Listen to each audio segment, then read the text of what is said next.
With Anna Ford and Andrew Harvey.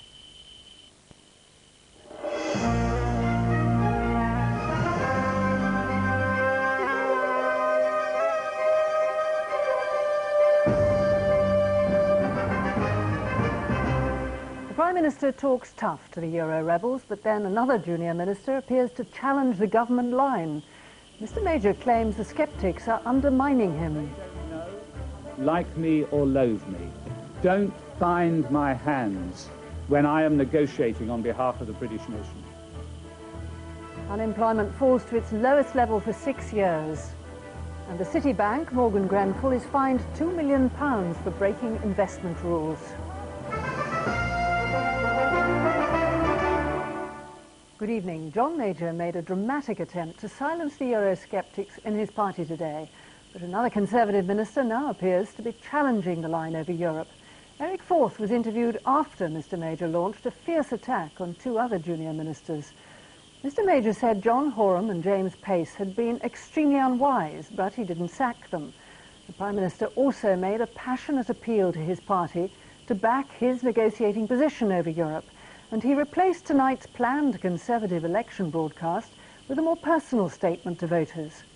The former Labour Treasury Minister Denzil Davis also attacked monetary union today in defiance of his party's official policy.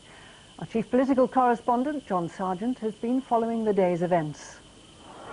The Tories may be in a hole over Europe, but this afternoon Mr Major and Lady Thatcher on Teesside were able to present a united front. Lady Thatcher's views on a single currency are well known. No, no, no.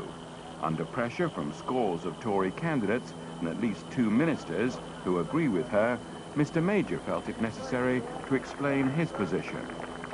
At an extraordinary news conference in London, the Prime Minister outlined why he passionately believes his government has to sit on the fence. I'm often told it would be a great advantage if I would rule the whole thing out or rule the whole thing in. It would be splendidly decisive, they say. So splendidly decisive, you would send a British Prime Minister naked into that conference chamber with nothing to negotiate and nothing with which to wring the best deal for the United Kingdom out of our partners in those negotiations. Speaking without notes, he gave his most detailed description yet of why joining should not be ruled out. He was even prepared to say that a successful single currency could immeasurably improve living standards across Europe.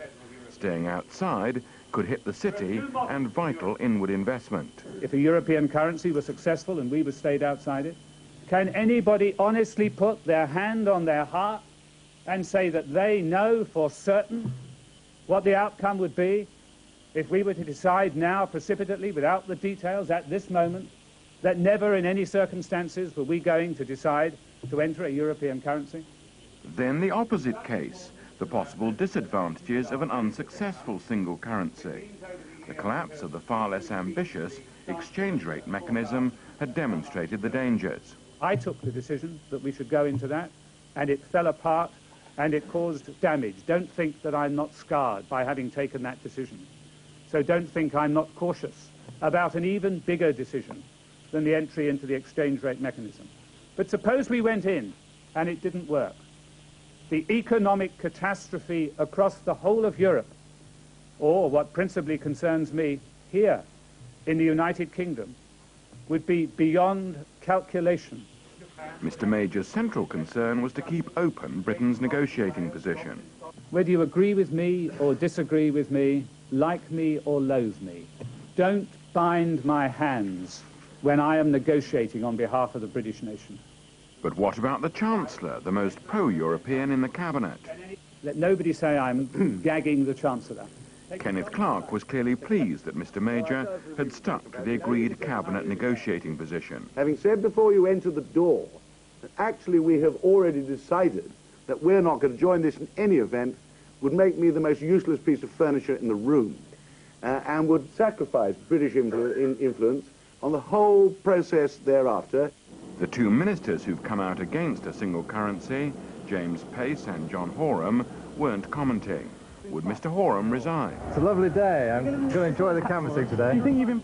Mr Major decided not to sack them, but he ticked them off. I think those two ministers were very unwise. We've spoken to those two ministers overnight. They realised how unwise they were.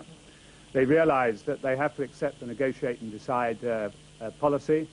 They realise that they're bound by collective responsibility. They acknowledge that they should have been bound by that collective responsibility, and it was very unwise of them to act as they did.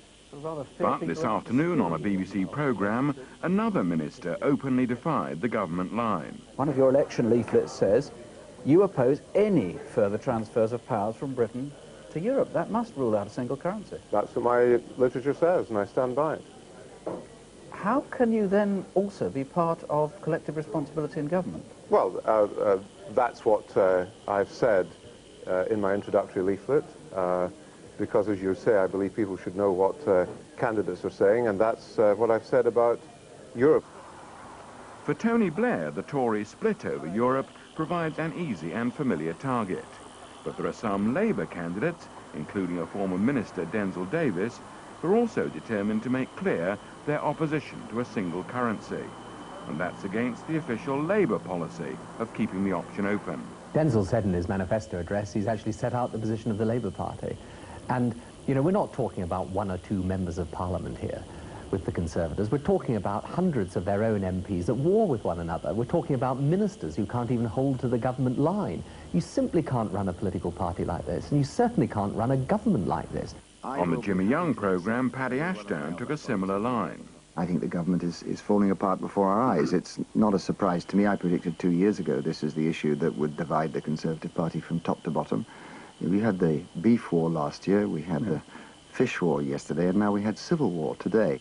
The Tory leadership are far from unhappy about Mr Major's stand. They've changed a party election broadcast tonight to give him the chance of repeating it. And they take comfort from opinion polls which suggest that most people back their official policy, even if they don't approve of parties which are divided. John Sargent, BBC News, Westminster.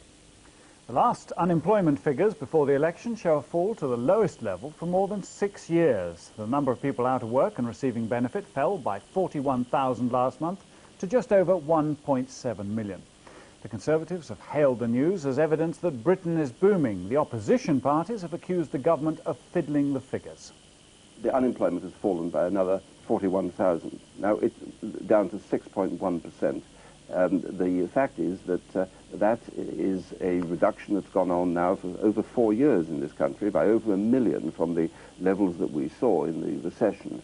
And there are now jobs being created very widely and right across the country. There are many young people, many women and older people who are not included in the statistics. Now the government's got to come clean. It's got to say in public what it's been telling Europe in private, and that is that there are many more people who are out of work than the government have admitted to. Independent experts are pointing out that the basis on which figures are calculated has been changed something like 22 times, and that it is different from the comparable figures, for example, for France and Germany, which the government seek to compare us with. So that on balance, it would appear that our unemployment rate in real terms is not much different from elsewhere. As unemployment has continued to fall, job centre vacancies are now at an all-time high. But many businesses complain they can't find enough staff with the right skills to fill the jobs. The Churchill Square development in Brighton is employing 500 while under construction and will employ 500 more in the shops being built here. In the south of England in particular, demand for skilled staff is getting to the point where it's starting to cause problems. Employment agency Reed says its business has never been busier. We're already seeing an increase in salaries and bonuses paid to people who are highly skilled or people who have specific skills. That's likely to continue, and I think could lead to an inflationary trend as companies put up their prices to compensate. The presentation of 4 years of falling unemployment has been mired in disputes over whether the figures can be trusted.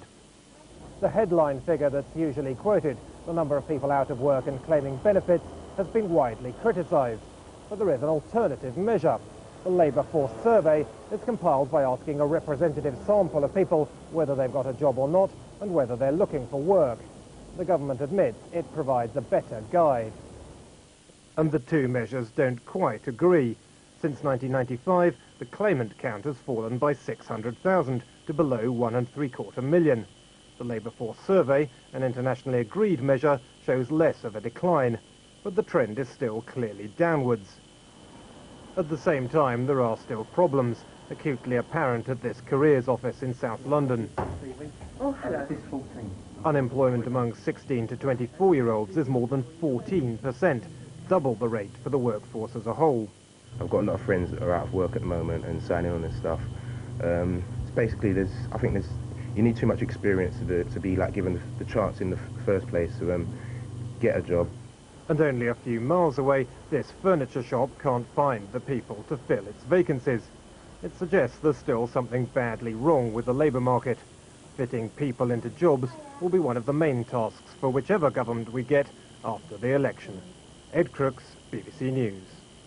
Now some of today's other election news. In the second of 4 major campaign speeches, the Labour leader Tony Blair has set out what he says are the 7 pillars of a decent society to promote prosperity and security for all. Taking the theme of One Nation Britain, Mr Blair said these included world-class education, a modern health service and a welfare state that promoted independence. Much that was strong in our society has grown weak and fragile. Our sense of national purpose has been undermined. The truth is that people will only feel good when they have a government that believes in creating good for all the citizens of the country, not simply a privileged few. That's what will create the feel-good factor in Britain. The journalist Martin Bell has handed in his nomination papers to fight the Tatton seat as an independent. He dropped plans to use the description anti-corruption because of the threat of a legal challenge from the Tory candidate Neil Hamilton. The Referendum Party has launched an advertising campaign against about 100 MPs it says are pro-European. The party says the advertisements will appear in local newspapers to inform people in the constituencies about the voting record of some of their candidates on Europe. The time is 12 minutes past 6.